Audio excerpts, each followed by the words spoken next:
Okay, so we're going to take a little deeper dive into our second key principle here, which is protein first. And this is making sure, first and foremost, that we even have good quality protein on our plate. So we have to know what that is, and that we eat this first, because it starts to make everything else just a whole lot easier. So let's talk about protein. How much do we need? Easiest calculation to come up with is about 1 gram of protein per pound, ideal pound of body weight. You want to be 150 pounds, that's about 150 grams of protein. And there's always a little bit of liberty here either way. If you were going to break that down, 150 grams would be a great way to get it throughout the day. There's no magic number. There's no like you have to get this much per meal. But if you just off of sheer making this actually workable, 30 to 50 grams of protein per meal. If you eat 3 to 4 meals a day, that will get you your 150 grams. And I'll say this, the first and last meal can be really important and help you kind of lock this in. If you get 30 to 50 grams in your first meal and 30 to 50 grams in your last meal, you're already at least halfway there, if not more, to your goal for the day, depending on what your body weight is or what your ideal body weight is. And there's also something that happens in the morning, your first meal of the day, that those waking hours, protein synthesis is at its highest. So you actually get more from that protein by eating it first in the day. And this is where a lot of people, I think, get into trouble and they don't even know it, especially with intermittent fasting becoming such a topic over the last 5-10 years or so. And although there was lots of benefits to eating in smaller windows, most people that ultimately do this, what do? They get even less protein.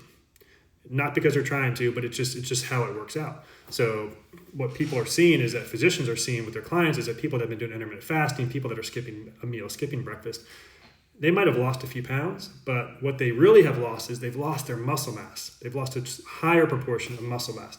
And this is not what you want to be doing, especially when you're in your 50s, 60s, 70s. You want to preserve that as much as possible. It's already declining. So by skipping breakfast, for most people, this means you're skipping protein. And it's just going to be a lot harder to make that up throughout the day. So the next thing you need to think about is what does this protein look like on your plate? You can count calories, you can look at the back of labels, but it's going to be the most helpful if you can just start to gauge for yourself, what does 30 to 50 grams of protein even look like? So if you're someone that eats eggs in the morning for breakfast, you need at least 5 eggs. That's 30 grams. If you are going to mix in something else like yogurt or nuts, oatmeal, things like that, you're going to get some protein from that too, so you can adjust from there. You might do 4 or 5 eggs plus yogurt. That's usually what I eat a lot of days. I usually get at least 40 grams for breakfast. But I have to be intentional about that. I have to think about it, and I got to eat that first. If I eat the other stuff first, I'm probably not going to feel hungry for a couple hours. And then what do? I skipped a good chunk of protein for the day. And it's hard to make that back up. So, for meats, chicken, beef, fish, you can average about 7 grams per ounce. So if you have a 6-ounce chicken breast, that's about 42 grams of protein. You throw in a sweet potato or a baked potato or some rice, now you're easily hitting your 50 grams for dinner. And you can do more. You can do 60. You can do 70 grams. There's not a magic number about this. They used to think there was, that you could only eat so much, but more and more people are finding out that that's probably not the case. But the main thing is that we budget enough of this into our meals throughout the day. And why is it that protein is so important?